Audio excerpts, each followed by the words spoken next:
I played Pokemon Mystery Dungeon Sky for the first time last year, and I fell in love with the game. The storytelling, the gameplay, the visuals. Everything about the game was beautiful. I shared my experience of the whole game a couple months ago, and all the comments were telling me I gotta play the post game. So here I am. So join me in my journey in playing one of the best, if not the best post games I've ever played in my life. This was all streamed on Twitch, by the way. You should check me out over there. It's vibes. We be playing games. We have fun. Yeah, pull up. Okay, I'll leave y'all alone now. Pokemon Mystery Dungeon Sky's post-game is very extensive. There's so much you can do. The post-game continues the main story, there's special episodes, and there's some secret side quests that you could do. As you play through the main story, you unlock special episodes, which are a bunch of stories that took place before, during, and after the main story. I wanted a break from the main story, so right after I saved the world and disappeared and came back... Oh look! This one is called Team Charm. This one seems fun and whimsical. Let's do this one. Yo, I'm done. I'm done. I'm not playing this today, bro. Never mind. Let's just do that one later. As a result of Carlo and Kurama's heroic actions, the destruction of time was stopped, and peace returned to the world of Pokemon. Many months after saving the world, SHOUTOUT announces that Kurama and I can take the graduation exam so we can leave the guild and be free from the contract of doom. For this exam, Wigglytuff wanted us to explore Mystifying Forest to find Luminous Spring, where Pokemon were once able to evolve. That's it. But Wigglytuff warns us that there's a strong enemy in there and wishes us luck, but when we ask Ursaring and Teddiursa, who go there often, they never heard of such a thing. So who lying here? Well, it was fucking one of yes. Anyways, we head into Mystifying Forest. OST is banging over here, by the way. This is a very light and calm dungeon, so Kurama and I make it through the dungeon pretty easily. And at the end of the dungeon, we find out that Luminous Spring is just ahead, and as we walk forward, we fall into a pitfall trap, where it becomes dark and we hear some goons threatening us. Then all of a sudden, the light comes back. What the helly? It turns out it was just our guild, but Wigglytuff does that "who's Wigglytuff? I don't know who that is" act and challenges us, and we gotta fight our own guild. I guess it has to be done. For some reason, chat didn't think I'd beat this first try, but all I did was spam discharge until everyone gets knocked out. Also, have you noticed the boss battle music isn't playing? This whimsical ass song is playing, and it couldn't have fit the vibe any better. Damn! Okay. Ha! Ha! Let me take all y'all fucking points, bro. Give me all that points! As they all scurry away, we move on forward where Teddiursa and Ursaring are standing next to the gold treasure chest that Wigglytuff put over here earlier. And when we open it, there's an apple in it. This causes a light to shine over the spring, and we head over to that light. And all of a sudden, there's this voice asking us if we seek evolution, restoring Luminous Spring's power. The resumption of time has brought light here again. If you seek evolution... Oh! We get evolution! Uh-huh. Oh shit! Oh, me next! Us next! Obviously the Vulpix and the Pikachu in the room would like to try, so Kurama goes up first. No! We can't evolve. Why? The spring says we can't evolve because of a distortion in the fabric of space. So we leave the spring as mere first and middle evolutions. At least we passed the graduation exam though, and we are now able to operate as an exploration team on our own, and Kurama and I ask the important questions. So we get all the bread now? Yo, Kurama on the same type of timing as I am.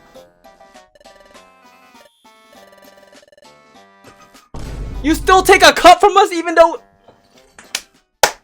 Hey, well, at least we graduated though. I then unlocked the special episode in the Future of Darkness. And I gotta say, this episode is straight fire. Easily the best special episode out of all of them. So let's get straight into it. Special episode 5 in the Future of Darkness. Dun dun!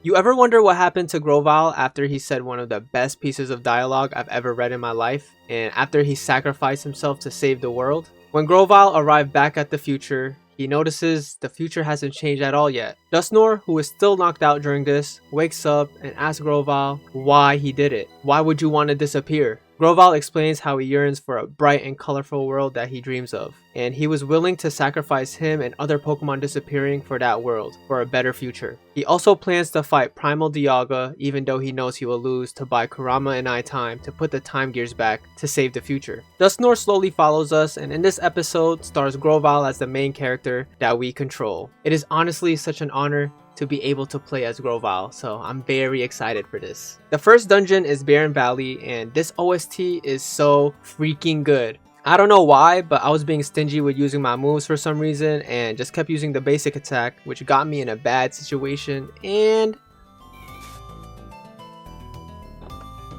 alright, that doesn't count, bro. That was some bullshit, bro.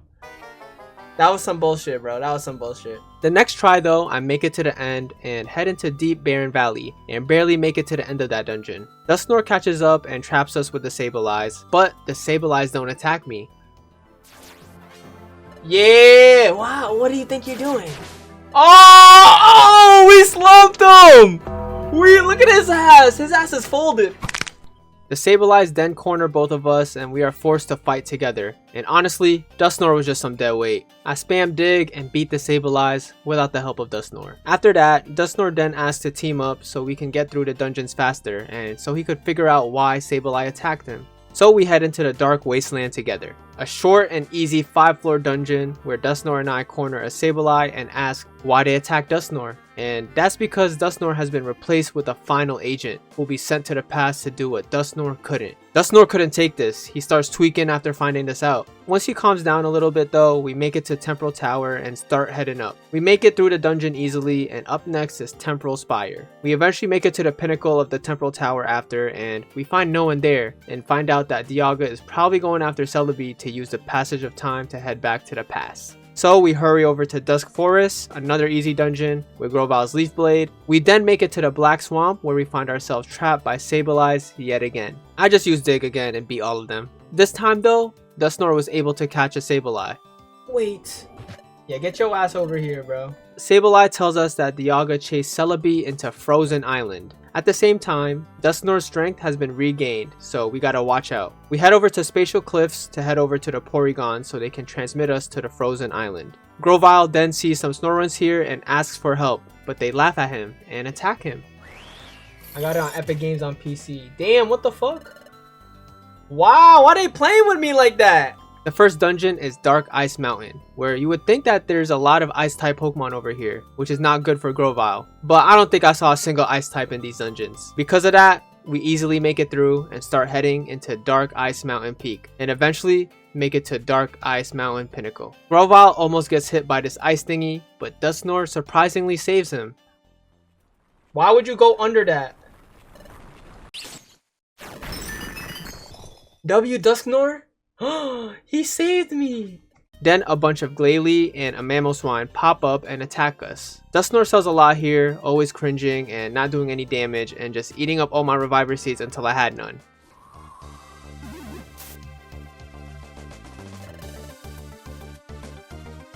Yo! I make it back though, and this time I take care of Mamoswine right off the bat and use a couple stun seeds to stop Dusknoir from dying, and we drive him away. They decide to hide for a bit while Dusknoir regains some strength again. Dusknoir again asks why Grovyle fights so hard for a future where he will disappear. Grovyle says it's not about how long you live, but what you accomplish when you are alive. Everything he will accomplish will keep living on even if he goes away, and to him, that's worth living for. And it seems like Dusknoir really took that in, surprisingly.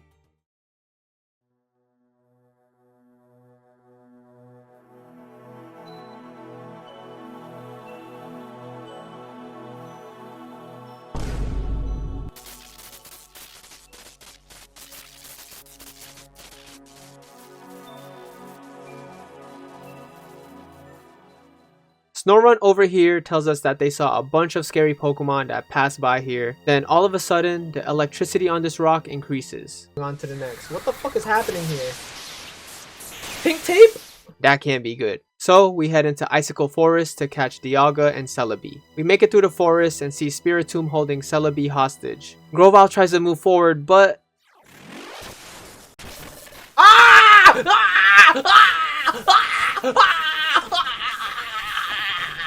Surprise, surprise. Dusknoir betrays us. Get a hold of yourself, Spirit, to remain with us. Dusknoir was playing double agent?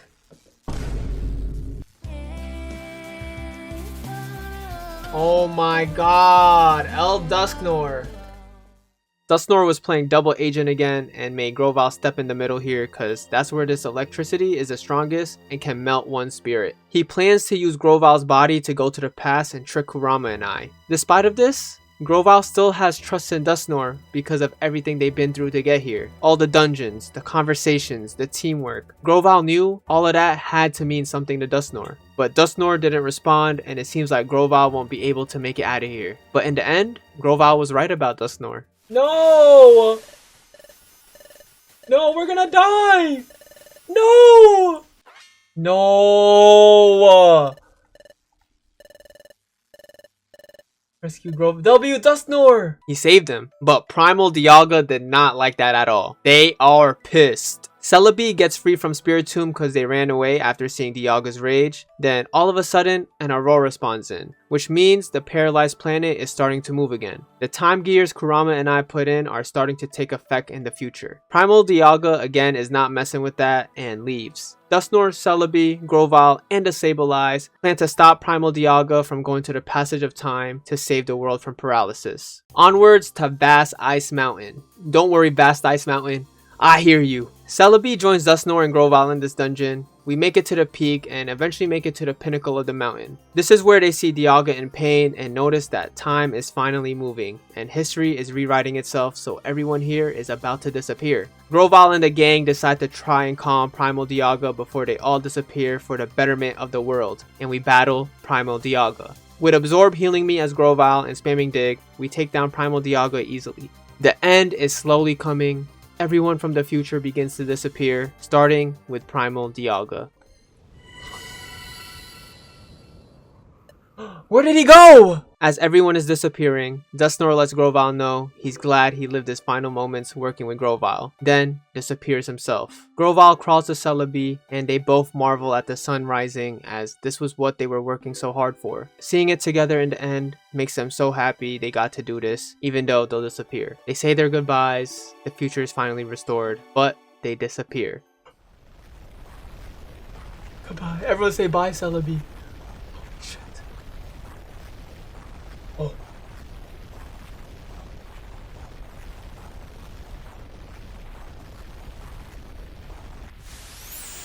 Oh my god, no. Celery! Cinema. Fly away, Celebi. Fly away.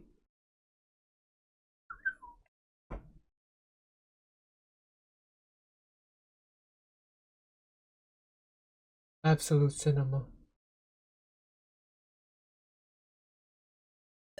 Wait, what the hell? Oh, they didn't disappear. We're not disappearing. I thought if history was changed, that would be the end. W's! We did it! We're alive!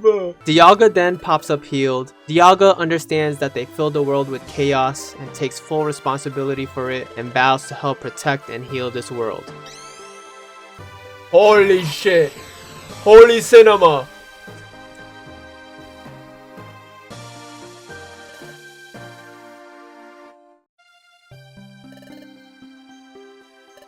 Holy cinema.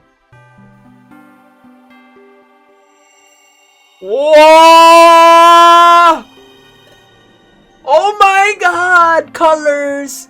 This is like the first time colorblind people put on them color glasses, bro.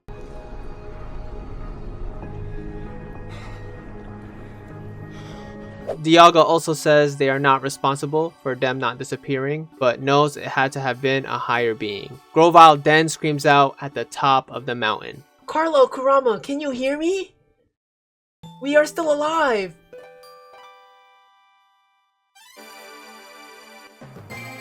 Oh my god! Holy cinema! W final episode, holy shit!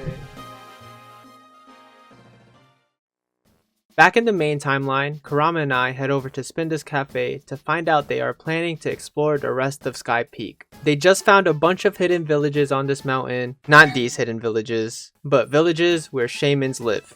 So we head over to Shaman Village. Whoa! Look at the shamans! There's mad shamans. We meet one of shamans in the village and they feeling Team Chugga Gang's vibe, so they ask us to climb the mountain with us. To head to the top of the mountain, we gotta get past these dungeons that are called the Station Pass. The first 4 stations were light work and we make it through the dungeons with no problem. By the way, these dungeons are very beautiful and the soundtrack here is banging. This shit kinda banging, hold on. Hey.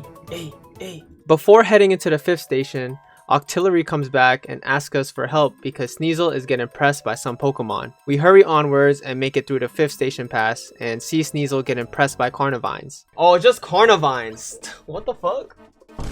I ain't scared of no Carnivines. All I do is spam discharge and we help save Sneasel. Shaman presses the Carnivines and apparently Shaman already told them to stop bothering explorers, so it was just a minor misunderstanding. We're still halfway through the mountain, so we keep climbing. The 6th station pass wasn't a hard dungeon at all. Music is banging here as always, but we make it through and find Sneasel slumped. Their team just found him like this, so we move on past the 7th station pass and find Ampharos to ask for help. I know Sneasel just got beat up or something, but this sprite is killing me. Look, why are we dancing around Sneasel's ass like this? This is fucked up. Hold on, let me play some music.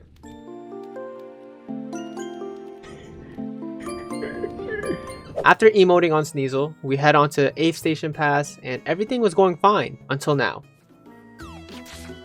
Ah! God damn. Okay.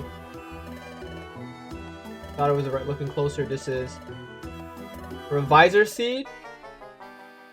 They have dialogue for a fucking.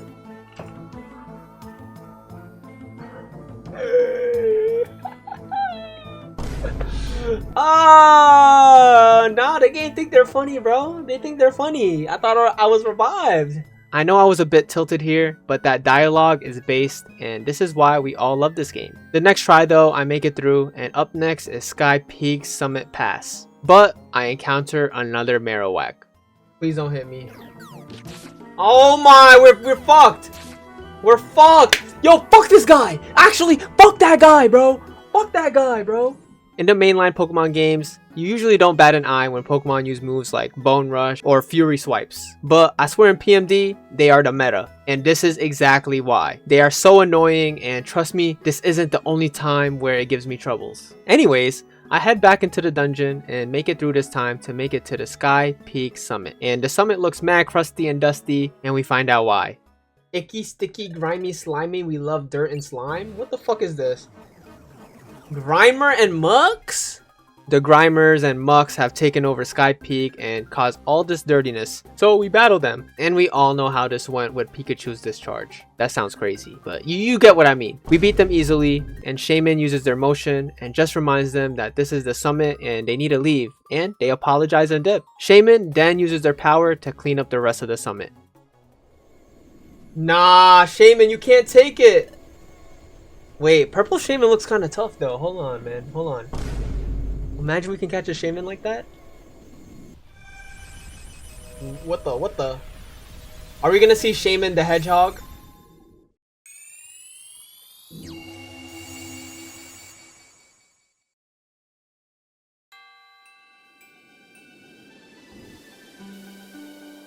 The art is so beautiful in this game, bro. I'm just gonna take this in, bro. Let's just take in this art, bro. Shaman restores Sky Peak Summit to its prior glory, and the view from here is immaculate. I can look at these pixels all day. Anyways, Shaman changes to its Sonic form, aka its Sky form, and brings us back down from the mountain. Shaman thanks us for the help, and we thank them for allowing us to help, and we head back to the guild. A couple days go by and we see Mr. Mime and they tell us about this great explorer Scizor. Scizor has not been seen ever since they set out to explore Blizzard Island, and Mr. Mime asks us for our help to see what happened there. So we head over to Blizzard Island, and this dungeon wasn't too bad. It was just long, but after 20 floors we make it to another dungeon, Crevice Cave. This wasn't bad as well, and we make it to the end where we see the Scizor Mr. Mime was talking about, but they were frozen and guarded by a Frostlass. We chilled almost down to the bone, so let me feed you solid. What the fuck is wrong with this? Okay. Why don't you catch him? Wait, hold on. Oh! That was pretty easy. We take care of the Frostlass fairly easy, and they run off, and Scizor is no longer frozen. He thanks us for saving him from decades of being frozen and gives us a secret rank because he is in the Exploration Team Federation, giving us the ability to take on secret missions, which we'll talk about later. A couple days later, we talk to Sunflora, who is very excited about exploring the surrounded sea and lets us know we can go over there. So we do, and we are greeted by a banger. Oh, okay. The surrounded sea is another 20-floor dungeon, but it wasn't bad at all with me being a Pikachu and the Pokemon being water types over here. We make it to a floor with 3 free chests and... What is it? Wonder Egg! Ain't that Manaphy? We take the Wonder Egg back home and it immediately starts hatching. Oh Carlo, the egg it's hatching! We're parents! So I keep Manaphy? A Manaphy hatches from the egg, but it doesn't know how to speak or understand anything, obviously. Kurama and I never had a Jit, so we asked SHOUTOUT for some help. SHOUTOUT lets us know this is a Manaphy, who is a rare Pokemon, and all of a sudden...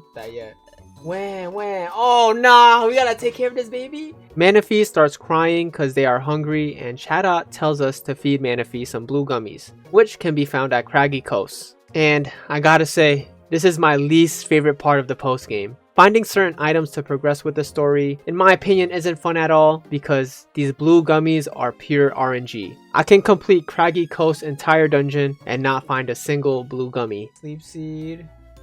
Green gummy. We're not that ass, bro. Really, green gummy.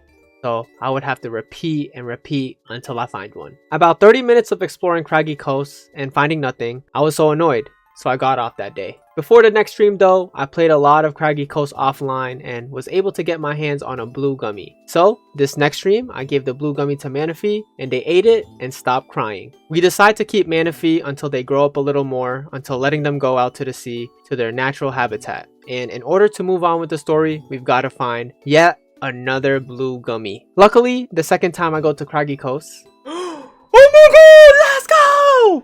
Believers! Believers! We're up, believers. We are so up, believers. We give Manaphy the blue gummy, and all the gummies put Manaphy to sleep. So the next day we wake up to Manaphy able to speak now. We take Manaphy over to the beach and teach them about their origins, the sea. The next day, Manaphy is missing, but we found them at the beach with a big fever. SHOUTOUT says this is because Manaphy is growing up in the wrong environment and needs to grow up in the sea. SHOUTOUT also says there's an item called the Fiondu that can probably help with the fever, and we can find it over at the Miracle Sea. So we head over there. Okay, Miracle Sea. Why Miracle Sea look kind of auriful? Look at the water. Another dungeon full of water types. So I Pikachu my way to victory, and 24 hours later, we are halfway through and need to make it past Deep Miracle Sea. I wasn't being smart at all and just trying to brute force my way through the dungeon, which didn't work out well for me. I swear it's not even the items. Oh my god, bro. Oh my god, bro.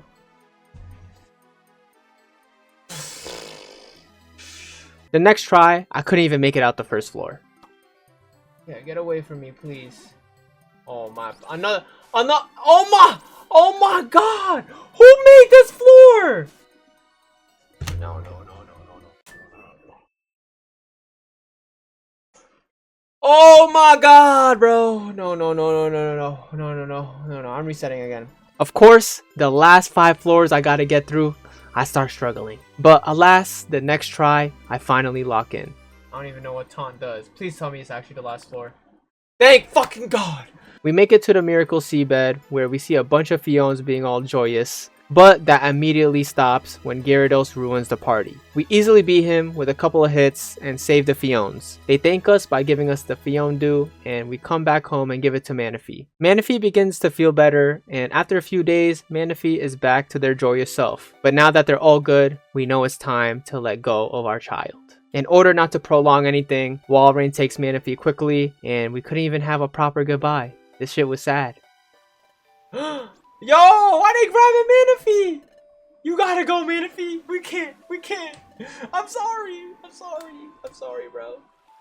You don't belong on land, Sniffle. Take care. A couple days after letting our Jit go, we visit the guild and see the guild glazing Team Charm. I know about Team Charm, but Kurama and Carlo don't know who they are. Team Charm are ultra famous explorers, kind of like Huntrix, but in the Pokemon universe. So in the middle here, we got Lopunny, who is the... In the middle is Lopunny. She's the gorgeous one with long ears. Okay. She's the... What is that called in K-pop? She's the visual. On the right here, we have Gardevoir, who's the Maknae. And on the left here, Medicham is the main dancer. Finally, there's Medicham. She moves and flows as she's dancing all the... Oh, she's the Lisa of the group. She's the Momo of the group. Okay.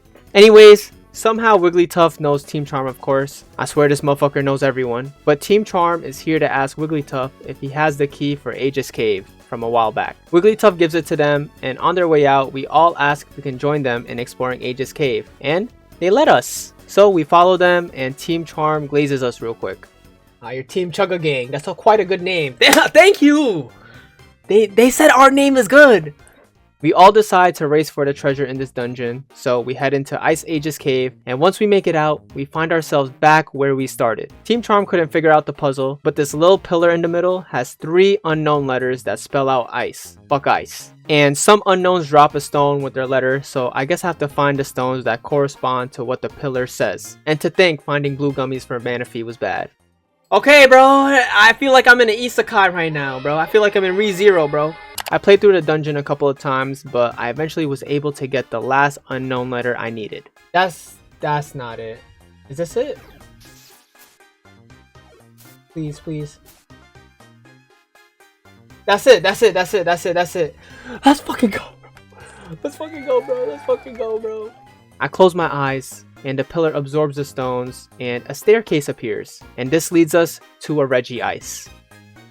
Regice?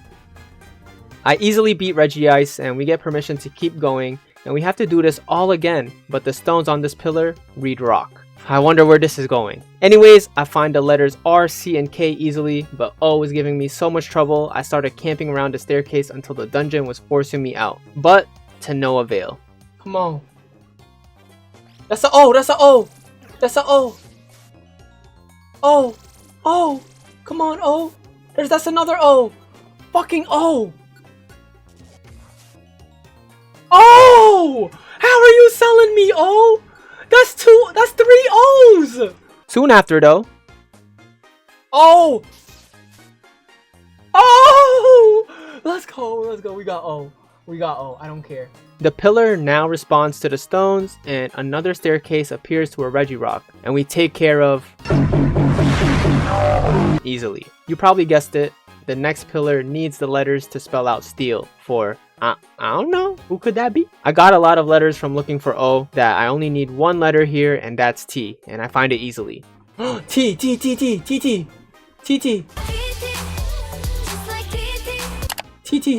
Another TT. Yes.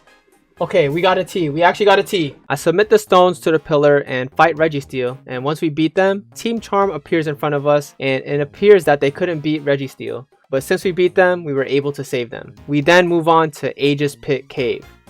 Oh my god, more Aegis Cave? This was a short 5-floor dungeon though, and at the end of it is Regigigas chamber. We see a bunch of Pokemon and stone statues, but they come to life and fight us to protect the treasure. With Team Charm and Discharge on our side, we take care of all the Pokemon around Regigigas and start jumping them. Yeah, Regigigas, look, Regigigas getting jumped, bro. Fight back, Regigigas, fight back! Fight back! And we take down Regigigas. Another pillar appears after beating Regigigas, and we close our eyes in front of it to let our aura flow into it. Regigigas gets back up and smacks the ground, and the cave seems like it's about to break around us, so we run out. We end up with no treasures, but another cave opened up where we think the treasure is, so it wasn't a total bust. Team Charm thanks us for our help and heads out on another adventure, and we head back home as well.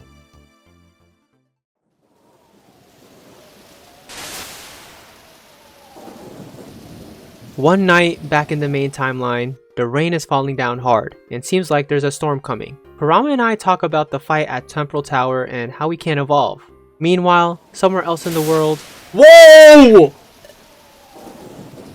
Darkrai? What the fuck is Darkrai doing here? We see a Darkrai in the storm, talking about how they failed to destroy time, but things will be different now. What do you mean by that? Cresselia then comes trying to find Darkrai, but he got away, so she keeps on pursuing him to protect the world. What is going on? Another night, when Kurama and I are sleeping, I have a dream of Cresselia telling me that my existence is ruining the world, telling me if I stay, I will destroy the world. The world? To ruin? How am I doing that?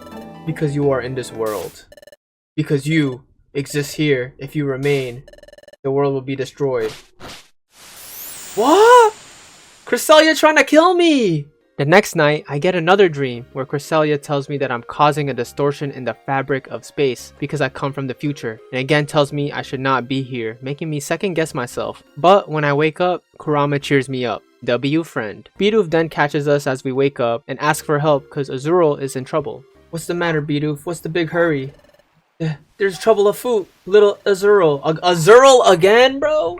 Azurill is having a nightmare and hasn't been able to wake up for a couple days now. I pray for Azurill, man. Azurill's going through it in this game. Anyways, Bidoof wonders if there's some way to enter the dream and stop it from happening. And SHOUTOUT surprisingly says that this is possible with the help from Drowsy. The same Drowsy that tried beating up Azurill and stealing from them. SHOUTOUT says he may be able to get into Azurill's nightmare. Magnemite lets us know that Drowsy was freed already and stays away at Mount Travail. So Kurama and I decide to head over there to ask for help and find Drowsy. Mount Travail is another lengthy dungeon of 20 floors, but with some gaming and strategic movement, we make it out of there easily. And we find Drowsy at the top of the mountain. Why is Drowsy aura forming?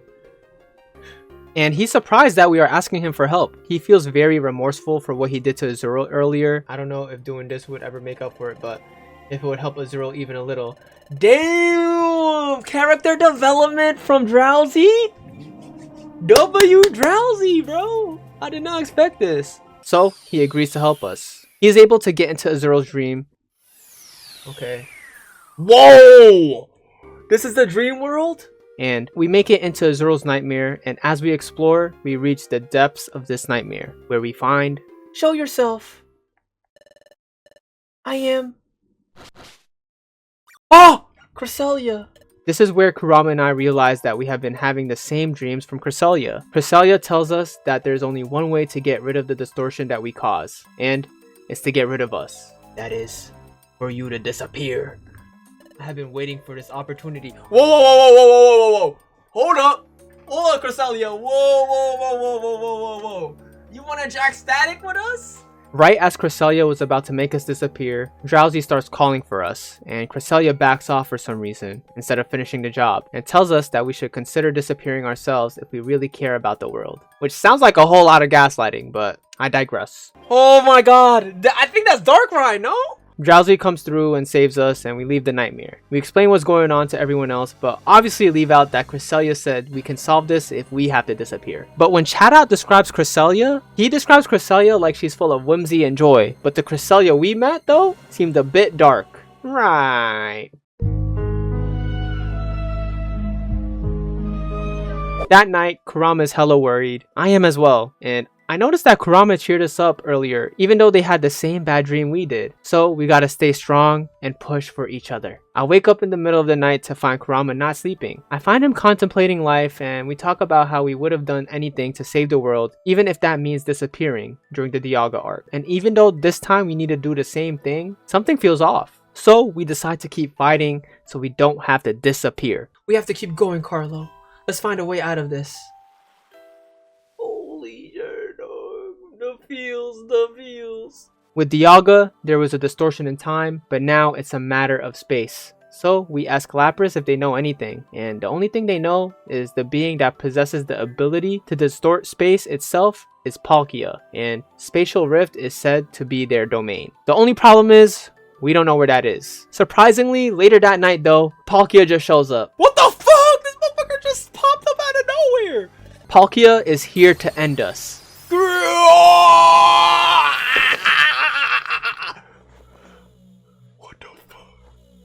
What the fuck? What the fuck? What the fuck? What? Where is this? This is my domain. No, we got domain expansion! Palkia takes us to their domain, Spatial Rift, and pushes us off the edge. We don't want no smoke with Palkia, so we try to get out of here quickly, and we head into the Spatial Rift dungeon, and this dungeon was tough. That's shitty orbs. Charizard! Oh, we're fucked! We're fucked! Charizard! Why is Charizard in here, bro? Why is Charizard in here, bro? Oh my god, chat. I'm not gonna lie. We're fucked! Oh, I got one shot! We're fucked! I got one shot. I got one shot, bro. All the Pokemon here were bulky and hit hard, so I was walking around with this exclamation point for a lot of this dungeon. Luckily, I had a bunch of Reviver Seeds and made it to the end, but this was only half of the problem. Up next is Deep Spatial Rift. I got thrown hella monster houses here, but the only monster in this house is me. I make it to the end and to the Spatial Rift bottom, which is a dead end, so Palkia shows up and immediately battles us. With a couple Sleep Seeds and Thunder Waves, Kurama and I was able to beat Palkia. Let's go!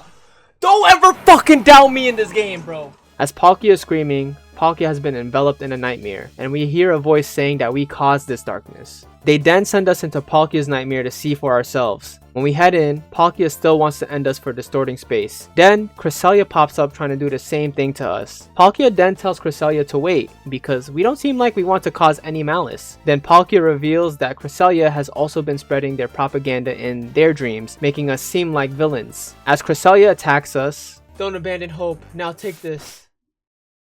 Yes, that's exactly it, never abandon hope. What the fuck? There's two Cresselias? What? There's a second Cresselia? Oh! I told you all it's Darkrai, bro. What? What is this? Who is this? Yeah! Cresselia! My intuition was right. Darkrai was imitating Cresselia so he can deceive others. Darkrai reveals he is a real reason why there is a distortion in space and plans to shroud the whole world in its nightmare. And if we want to stop him, we're going to have to chase him to Dark Crater. We come back to the village and Azurill is all fine now. Drowsy wonders why Darkrai did all this work to deceive us when it would have been faster to confront us in battle. And Cresselia tells us that the only reason they didn't confront us is because he's scared of us. We stopped Temporal Tower from collapsing and saved the world, and the one who really put the ruin of Temporal Tower into motion and caused the world's paralysis was none other than Darkrai. Darkrai was the one who did all of this? Darkrai wants to enshroud the world with darkness and put the blame on us to deceive everyone so we could be eliminated from the picture. So that means Kurama and I have no part in distorting space. We thought we were the cause of it, bro. We thought Dusknoir and Dialga in the past was the future was the cause of it. But Darkrai was the cause of all of this shit. Us finally getting the confirmation that we are not unwanted in this world was a huge sigh of relief for the both of us. Because you can obviously tell we were going through it mentally. We really didn't think we were good enough for this world. Oh my god, we were contemplating soft resetting ourselves too. Even though Darkrai wants us to follow him, we realize it's a trap, but we also realize this is our only option to save the world. So Kurama and I, along with Cresselia, head over to the Dark Crater. This dungeon is a bit scary, especially with the monster houses popping up, but we make it through this half with no scars. It's time for Deep Dark Crater now. This dungeon was even scarier, especially with Rhyperior here now and its Lightning Rod ability, which renders Pikachu useless. It was rough, but we eventually make it to the end. Yes! Dark Crater pit, come on, man. Whoa, whoa, whoa, whoa, whoa. What is this? Who is here? Who is here? We finally reach Darkrai. Darkrai then reveals that he is the reason why Grovyle and I got separated when traveling through time. Everything that happened with paralyzing the world and Dialga going crazy and me and Grovyle being separated was because of Darkrai and their wish to engulf the world in darkness. Darkrai was supposed to get rid of Grovyle and I, but the only reason we both lived was because I shielded Grovyle, which resulted in me becoming a Pokemon. He thought that was enough, but our will was too strong, and we were still able to stop his first plan. Darkrai then says he wanted to destroy us, but we are so strong that he tries to ask us to join him. What? So Carlo, Kurama, both of you are brave. You shown great initiative to be rid of you forever. Seems like a tragic waste. You've both shown so much promise. Why not join me? What? Why would we join you? So we have the chance to rule the world with Darkrai, which I can't lie, it does sound pretty cool, but we can't do that here. We're the heroes. And surprisingly, Kurama is actually contemplating joining. Kurama chooses to join Darkrai, but I refuse to join because I know the true Kurama would never say that. I refuse! A nightmare. This is a nightmare? What the fuck? We were sleeping? Because of this, Darkrai has no choice but to attack us. But he is not alone. I will be rid of you now. What? I gotta beat all of this?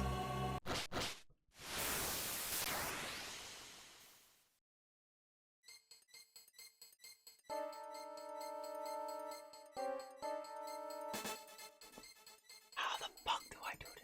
This battle doesn't look bad on paper, but there is only one Pokemon in here making me very scared. And that's Rhyperior and their Lightning Rod ability. That Rhyperior's presence makes Pikachu completely useless here. I can't just use Discharge and win. And if I can't get rid of that Rhyperior fast, the battle is damn near impossible. Especially because Cresselia is a bot. I'm sorry, but Cell is literally in your name, Cresselia. So I failed my first try.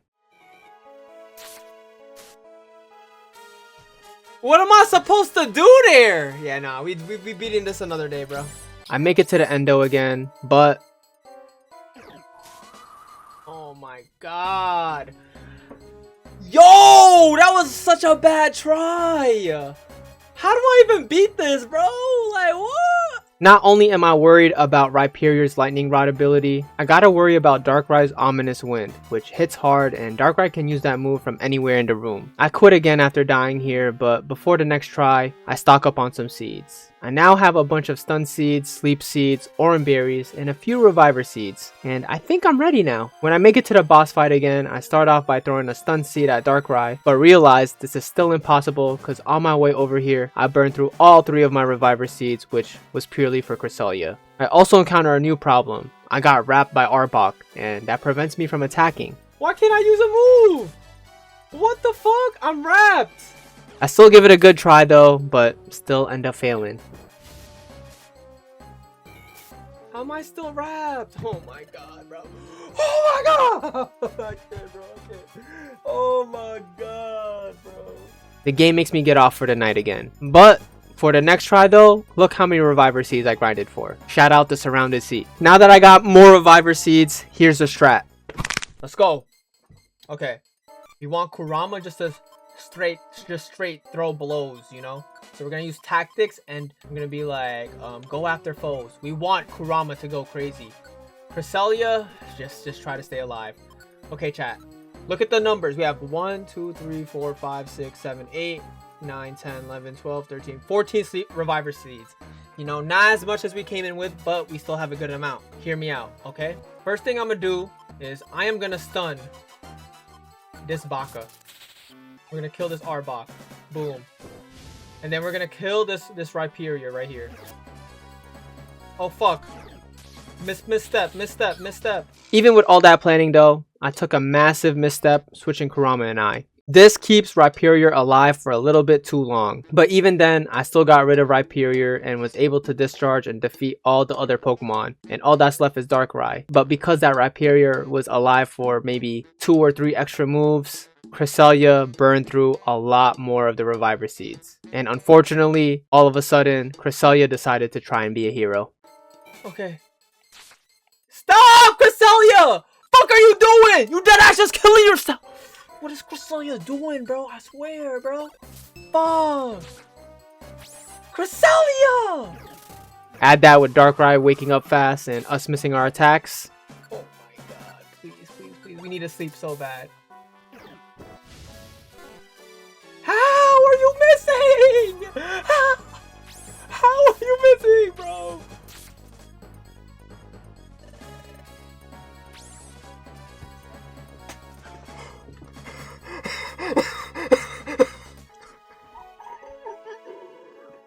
Surely the next try though, right? This time I put my full trust in Kurama to take care of Rhyperior.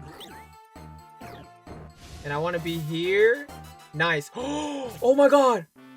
Oh my god. Thank you. Thank you, Vulpix. Okay.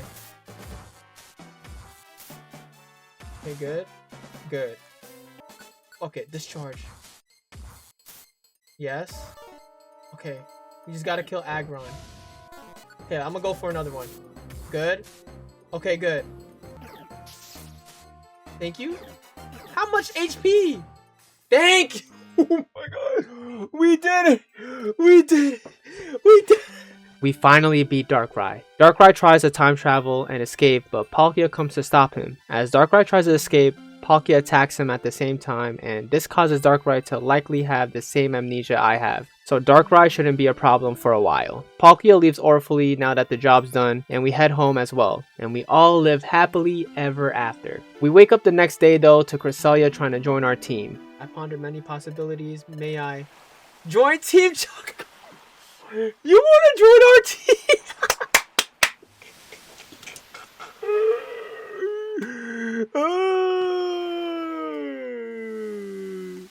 She funny as fuck, chat. She funny as fuck, though. She tried. Kurama doesn't give us a choice, so I changed Cresselia's name, because that's the only choice I have. This marks the end of everything, story-wise, in the post-game. There's still one more thing I would like to complete in the main game, but we'll do that last. Anyways, though, finding out Darkrai was the whole reason everything happened was crazy. This part of the post-game was so good. I like how the story still continues and the main story still has a big part in the second part of the story. It really feels like the main game was only half of the game. Also, the dungeons throughout the whole story was fun to play through. Some were difficult, but the challenges they posed was fun to work through. I honestly enjoyed the long grindy dungeons. It gets you to think more instead of just like trying to brute force your way to the end of the dungeon. I genuinely really enjoyed this and I'm sad that this is the end of that. Anyways, the next thing I wanted to do was finish the other 4 special episodes that I have not played yet. Starting with Bidoof's Wish. Bidoof is the main character here, and it starts off at Bidoof's home, and his family is saying goodbye to him as he heads over to join the guild. His time at the guild in the beginning was tough for him. He was finding himself in a lot of trouble and messing things up, making him doubt himself, until this certain thing happened. One day, SHOUTOUT orders Bidoof to go to Kecleon Market to fetch some orange berries. Bidoof heads over there and shares his wish of getting stronger to be more helpful, and Kecleon, being a W salesman, offers them a TM called Hidden Power to make him stronger. The price of the TM though was 6,500 Poké Dollars. Bidoof does have enough money, but this is money that his mom gave him for emergencies. Why would you put your money out, Bidoof? Someone's gonna steal it. Bidoof decides not to spend his money as a smart person would, and as he leaves though, a Snover comes up to him and hands him something and runs away. Shortly after, a Bagon and Gligar pull up looking for Snover and press Bidoof, asking where the Snover went. He went that way. Yo, Bidoof! Why? Why would you do that, bro? You let them, bro, Bidoof. Fumble, bro. Yes, let's save. Bidoof unfortunately snitches and quickly heads back to the guild. That night, he looks at what the Snover handed him, and it's a map for Star Cave. So the next day, Bidoof asks SHOUTOUT if he knows anything about Star Cave, and SHOUTOUT says that Jirachi resides there, and grants any Pokemon who gets to them any wish. As this combo is happening, Snover pulls up to the guild to talk to Bidoof. Snover thanks Bidoof for their help and apologizes for causing him all that trouble. He also offers us to come to Star Cave with him after helping him out. Bidoof happily agrees, and they both head over to Star Cave together.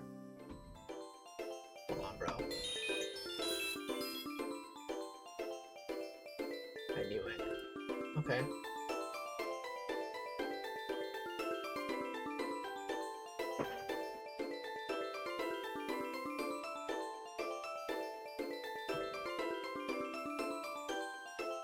Hey! Look how Bidoof waddles around. That's what I'm talking about! That's why he's the MVP!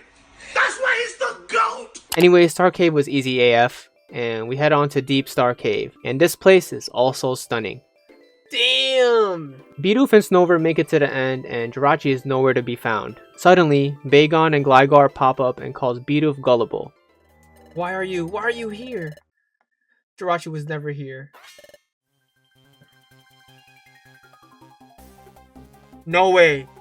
No way! This whole time, Snover was working with Bagon and Gligar ever since they all saw Bidoof looking at his 7,000 Poké-Dollars out in public.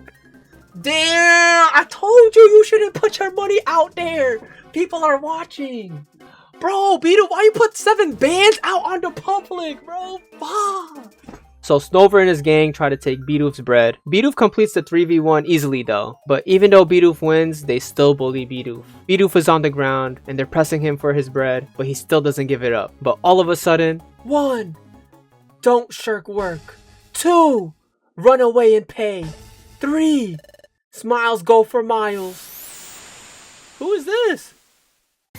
Oh, the gang pulled up. Even though they're outnumbered, Snover and his gang still challenges everyone. Wait, we get to fight with the squad? Hold on, this is tough. With the music in the background? Ha. And Wigglytuff's guild proceeds to give this chud squad BTA. And Bidoof literally didn't have to do anything. They scurry away, and Bidoof and the gang have a heart-to-heart. Wigglytuff tells Bidoof that he knows that he's scared of failing, but tells him that failing is how we get stronger. Wigglytuff is mad wise, bro. After Wigglytuff gives some good advice, he finds another entrance in this cave, which probably leads to Jirachi. And everyone is excited to get a wish, but Wigglytuff tells everyone that this mission is for Bidoof only. We make it through the cave as Bidoof easily, and at the end, we find... Fwah! Wait, this Pokemon is opium! What? Oh, shit! It's Jirachi! Oh my god, Jirachi looks so cool here! Jirachi is actually in this cave and attacks us. Bidoof holds his own ground and Jirachi wakes up and can grant us a wish. Damn, I want all of this! Bidoof could have wished for any of these, but he wants to work hard to achieve all of these by earning it himself. So Bidoof humbly wishes for a buddy who he could teach stuff to. So you want a buddy, Bidoof? Someone you can show around and give a helping hand to? That's right. Wait, is this us? And Jirachi grants that wish. And now, Carlo, your eyes look a bit puffy, Carlo. What's wrong? Couldn't sleep? My eyes too, I see. We're pretty busy every day with assignments, aren't we? Look at Bidoof on the corner! We've just entered the guild and there's still so much we don't know, but let's keep at it. Really? There really is a new apprentice. And not only that, there are 2 of them. Jirachi, thank you so much. Yup. As your older buddy Carlo and Kurama, I won't let you down. I'm going to work hard at my guild training each and every day. Thank you, Orochi. Damn! This is cinema, guys. This is cinema. This was such a wholesome episode, man. I love this backstory of Bidoof. But there's still more episodes to go. So let's move on to the next. Do you guys remember the Team Charm that showed us Aegis Cave? Well, the special episode that beat my ass right after beating the game is their whole episode. Now it's time for revenge. This episode starts off introducing Team Charm. Strength, knowledge, beauty. Here comes the treasure hunters. Here comes Team Charm. Yo, they're low-key like Blackpink, no? -1 member? Team Charm just tricked the Graveler and secured the treasure at the ruins. There's nothing we can't do. Wait, how did they get the heart in there? Why can't we speak in heart, bro? Damn, look at this screen. I forgot about this screen, bro. The first thing they do is get through the southern jungle in search of a treasure. As they move on, they find a body. Wigglytuff? They put a perfect apple near this body and bro immediately gains his conscience back. Oh wait, it's Wigglytuff. Now that they know he's okay, they leave him. So they move on and find more Pokemon in front of this entrance who call us pretty. Wow, pretty ladies. Hey! Are we the Hus? Are you ladies on exploration team too? Look way too delicate to be. Oh, so we got misogyny in the game now. What the fuck? Everyone explains how this dungeon is a forever genjutsu, and every time you move forward, you find yourself back where you started. Team Charm don't gaff though and say they can solve it. Then a bunch of gooms under the name of Team AWD pull up. Everyone is scared of them. Everyone is scared of them because they are the type to do whatever they want and disregard any type of morals. And of course, they misogynistic too. Oh, that, bro, I don't want to be y'all friends, bro. What? You girls are cute, so I guess we'll let... Wow!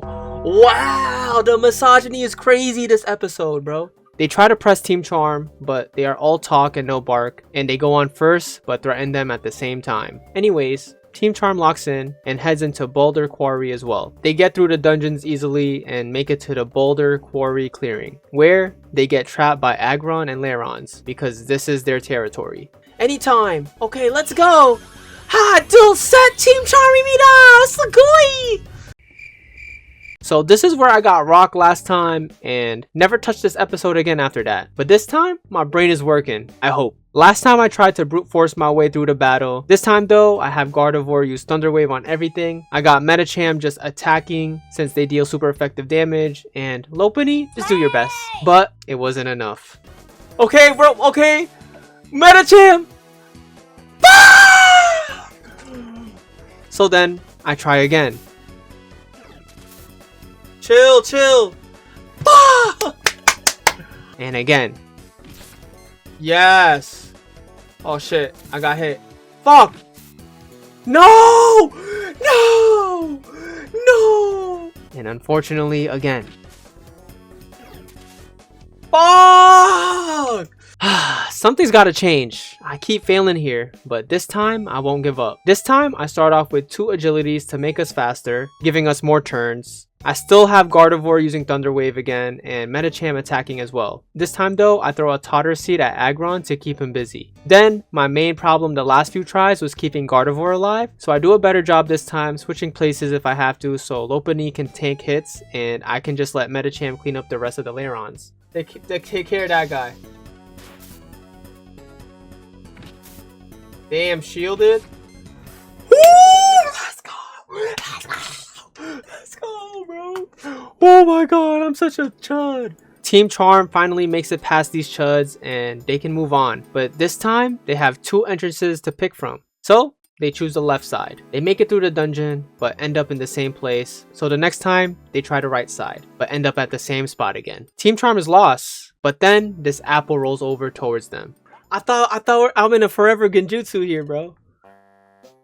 Wigglytuff, please help. Our hero Wigglytuff is here. Surely he figures out the puzzle here. No way, that's how we find out, bro. No way, that's how we find out. All along, the right entrance was through this wall. Let's go through the wall. I wonder if we could pick the wall earlier if we just stumbled upon it. That's crazy, bro. What is this? So, they walk through the wall and head into Limestone Cavern.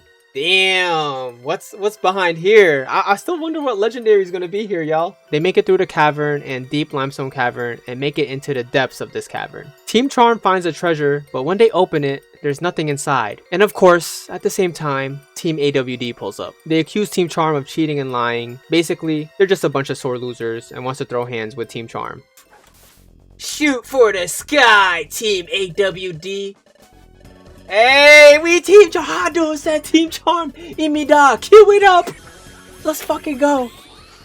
For this fight, I use the same agility strat from the Aggron boss fight, and surprise, surprise, we smack Team AWD. Wigglytuff pulls up and tells everyone to stop fighting, and tells them that someone has been tricking them the whole time to protect the treasure.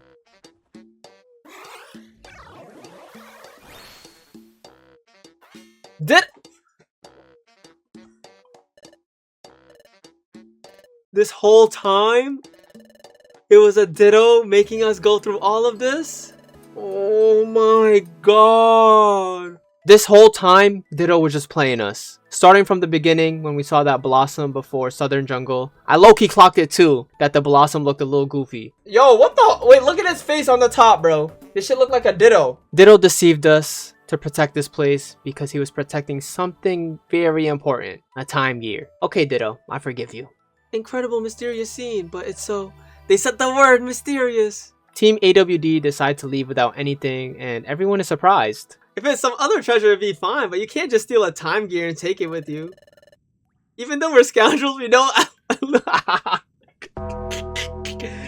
Yo, nah, that's W mentality, bro. Come on, bro. We know Team AWD is a bunch of thieves, but they also have morals now. This doesn't mean Team AWD is cool with Team Charm. So when they leave, they don't leave without giving a threat. But Team Charm takes this differently. I love this trope. They're like, yo, I still don't fuck with you, bro. I still don't fuck with you, bro. That's what they said. Whoa! Hey, Team AWD! With the Riz! Hold on! Hold on! Hold on! The mean Riz works? Anyways, Team Charm coerces Wigglytuff to explore with them, and they entice him with a perfect apple, and trick him into following them like they're racing. Nah, they lying about the... I'll go everywhere? What type of bribery is this? Who Wigglytuff's master is? The only other Pokemon they mentioned is Armaldo. It gotta be Armaldo. I'm not gonna lie, that was tough. That was a tough episode. Another banger episode. Spoiler alert, all the episodes bang. Okay, what are you still doing here? Press the next episode button, bro. One night at Wigglytuff's guild, we see SHOUTOUT bring a perfect apple to Wigglytuff. While Wigglytuff is dancing with the apple, a defend globe falls out of his pocket. SHOUTOUT asks why he holds a defend globe when it only affects bug-type Pokemon. Wigglytuff knows this, but holds it for sentimental reasons. But this is a special thing. The starting point. Wigglytuff lore! Wigglytuff lore! Igglybuff the Prodigy. This story begins way back when Wigglytuff was a mere Igglybuff. Igglybuff was playing with their friends one day and shared some gummies that his parents gave him. Then the bullies Banette and Scorpy pop up and ask for his gummies. Igglybuff thinks they are friendly even though they are taking all the gummies away from him, and his friends tell his mama that he's being played by some bullies. Mama expresses her concern about this to Papa, but Papa has full trust in Igglybuff because during a crazy storm in the past, a boulder was about to fall on top of him, but Igglybuff saves him by breaking the boulder. So ever since then, Papa knows that Igglybuff has a mysterious power and knows that he will use it to spread kindness, reassuring Mama. The next day, Banette wants to go to Murky Forest, but there's a rumor that a big scary monster resides there, and all of Igglybuff's friends decide against it. But of course, Igglybuff's oblivious decides to go with them. So they head over to the forest and make it through the dungeon. Scorpy and Banette begin to have second thoughts even though this was their idea. You're making me start to feel scared. Nah, y'all scared? Now y'all feeling scared? Y'all brought me out here. Now y'all feeling scared, bro. For real. This is where an Armaldo comes out and scares Scorpy and Banette away. But Igglybuff wasn't scared. You stay here, something bad will happen. We don't gaff, bro. We actually don't gaff, bro. You're all bark. Igglybuff then asks Armaldo what he is doing in the forest. Armaldo then takes Igglybuff to his home and he explains that he used to be an explorer and is currently taking a break over here. Igglybuff questions what exploring is and Armaldo explains it, even showing Igglybuff a map. Armaldo hasn't been able to uncover the secrets of the map, and while he's yapping, Igglybuff just starts burning the map. Armaldo takes the map and stops it from burning and thinks the map is ruined, but Igglybuff uncovered the secret of the map. The map says something about Eastern Cave. Igglybuff asks Armaldo to explore Eastern Cave with him, but he seems a bit hesitant because he doesn't want to attract any attention. Wait, why is he worried about attracting too much attention? He succumbs to Igglybuff though and decides to head out to Eastern Cave the next day. So we head out to Eastern Cave the next day. The Armaldo Igglybuff duo is too strong, so we make it through the dungeon with ease and make it to the puzzle room. As Armaldo is analyzing the puzzle, Igglybuff just does this. Not the Yum-Ta, bro. Damn, we just Yum-Ta? Igglybuff opens the door to a room with a treasure chest. Armaldo opens it and finds the defend globe. What's in it? Defend globe. Wait, that's the thing we have. Igglybuff then asks Armaldo to be his master and let him be an apprentice. Armaldo second guesses if he should do this though, cause it can be risky for him. What did Armaldo do? Why can't Armaldo be in the public, chat? What do you think this guy did? But Igglybuff, being a prodigy, entices him too much and says yes to Igglybuff. and so the both of them went on many explorations together, finding many treasures together, having a good time. After finishing one exploration though, and planning for the next one at Fortune Ravine, this Nidoking spots Armaldo. So, the next day, as Igglybuff and Armaldo head over to Fortune Ravine, Igglybuff's friends are looking for him to play, but his parents says he's not there and is busy. His friends told their parents that he goes to Murky Forest to play every day, but Net and Scorpy backs up that statement and everyone is surprised. Then, the Nidoking from earlier comes and... Truth is, I am... Who is he, bro? What the fuck? Who is he? What the fuck they tell him, bro? Why did they not tell us? We pan back to Igglybuff and Armaldo after that, who make it through Fortune Ravine with ease and make it into Fortune Ravine Pit. Armaldo uses water gun to put out all the fire, and they got caught in a pitfall trap, where it's very dark and they can't see a thing. God, what legendary is here, bro? Zaza! Zaza! Oh my god, I like this legendary already. I like this legendary already. How can you stay so calm? I'm incredibly excited. What does that sound? Oh fuck, not even a legendary, man. There's no legendaries, it's just a bunch of NPC Pokemon who trap them. With a couple Totter Seeds and Reviver Seeds, Armaldo and Igglybuff somehow beat the group of Pokemon. We actually ate that. We ate that, Armaldo. We ate that. Oh my god. They then follow the light ahead of them, and they find an Agent City. But then Nidoking pulls up. I find... No, Nidoking! I finally found you, Armaldo. My name is Nidoking. I'm an explorer. What did you say? Oh no, Magnezone is here! Fuck the cops! Fuck! And he's not alone. Nidoking came here to arrest Armaldo. To drag a kid into this, you're the lowest. What? Armaldo's not like that though, Nidoking. No, what did Armaldo do? No. Oh shit, we not gonna let that happen. Bro, but he really is the oh nah. Free Armaldo. Wait. Stop it, Junior. I'm asking you, stop, please. You blast Nidoking Magnezone, you'll become a bad guy too, and then what will you do? So please stop now. I've been with you this long, I know that. You give me a minute, it's alright. I won't try to run. W Magnezone. We was about to shoot him, bro. It's like Nidoking said, I'm an outlaw, I'm a bad guy. Listen, Junior, I'm an outlaw and they were searching the entire region for me. To avoid getting caught, I've just been running. Took a break in Murky Forest. I started that rumor about Murky Forest, the rumor that a monster lurked deep in the darkness. Because of that, nobody came out there, so I thought I wouldn't get caught. That's how I took shelter in Murky Forest. I meant to tell you the truth much sooner, but I just couldn't bring myself to. I'm sorry. Anyway, I am a bad guy, but you're different, so you can't be with me. Haven't we had so much fun together? I thought you were going to teach me even more as we kept on. Yo, this is actually so sad. If Master disappears, what will I do? Junior, did you enjoy exploring? Yeah, so become an amazing explorer someday for me. Don't be a blockhead like me. You've got a gift for exploring, so you should do your best to be an amazing explorer for me. Master, it's about time. Look what you did, Nidoking. Oh my god. Don't go, Junior. I really enjoyed exploring with you these past few days. I knew there was a danger being caught like this, but despite that risk, we went on explorations. And when you were with me, I had a lot of fun.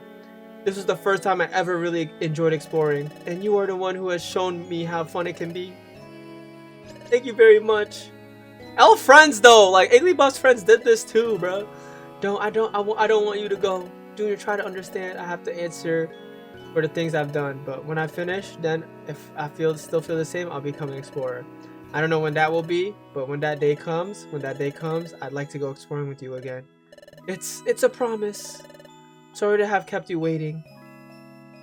Oh my god, man. This shit's sad. Master, take this. Is that the Defend Globe? Is that the Defend Globe? The last thing Armaldo gave Igglybuff was the Defend Globe, and that's why Wigglytuff holds onto the Defend Globe very dearly. Of course, there are lots of outlaws in this world. They are caught and punished, but Truly bad Pokemon don't really exist anywhere.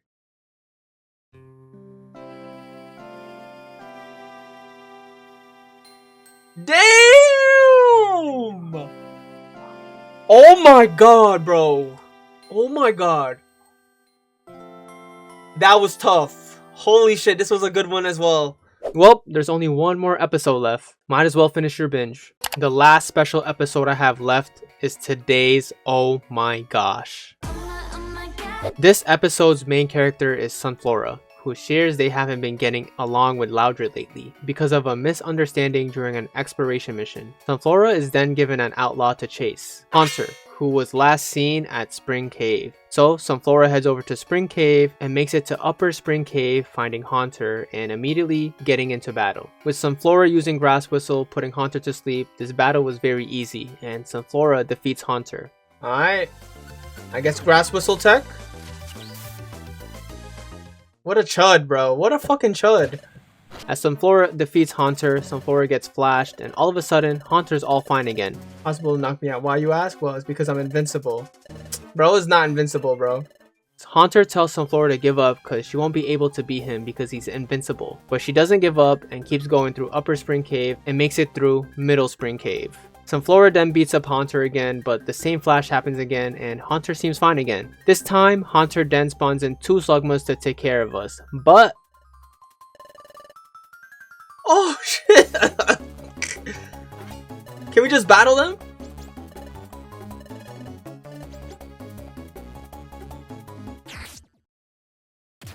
Yeah, Loudred! My hero! Even though they were beefing, Loudred comes to help. Sunflora then asks Loudred why he came. It's not because I was worried about you, Sunflora. Hey, Loudred! Sunflora, unfortunately, reopens the beef. Why would you do that, Sunflora? Sunflora immediately regrets her decision, but seems to figure out the Haunter puzzle at least. So she heads onto Lower Spring Cave, then onto Spring Cave Depths, and eventually make it to Spring Cave Pit, where she meets Haunter and figures out their trick. Every time they flash, a different Haunter pops up, and the one that just got beat up hides, making people think they're invincible. Just as Sunflora thinks she got them caught. What the fuck?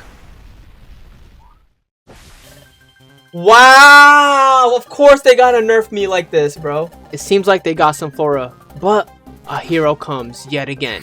Loudred, please! Oh yes, our hero! Unfortunately, the Haunters were too strong for them.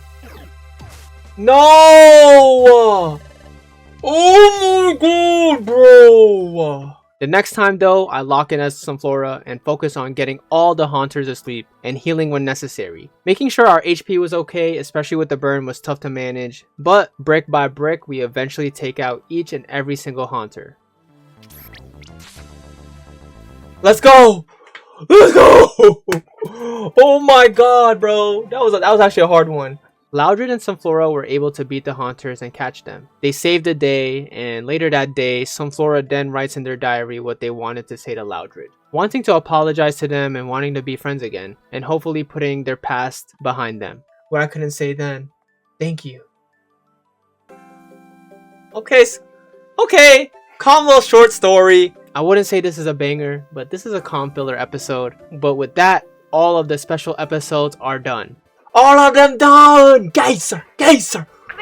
Let's go. I love these so much. I think each and every single episode has its own charm. And playing PMD through different POVs gives the game a different refreshing vibe. It allows the players to get closer with the side characters and give them more lore, which I really love. Some of them also build upon the main story that the game offers, especially that Grovyle episode, which is for sure my favorite. With the special episodes done, the main post-game story done, there's only one more thing I want to do in the post-game. Collect the 7 treasures. The 7 treasures are just a collection of dungeons that lead to a legendary protecting a treasure. These treasures found at the end of the dungeon after beating the legendary give boosts to recruiting certain types of Pokemon if they're in your bag. These dungeons range from 10 floors to 20 to 30, and a couple are even 50 floors. They are a grind, but getting that boost is worth, especially if you want to recruit every single Pokemon. And they also give you a chance of recruiting the legendary at the end. Some dungeons obviously are more annoying than others, but I still found these generally fun. Managing your belly, items, and the complex layout of these dungeons adds a nice layer of difficulty. And the cherry on top is the menu screen when you complete all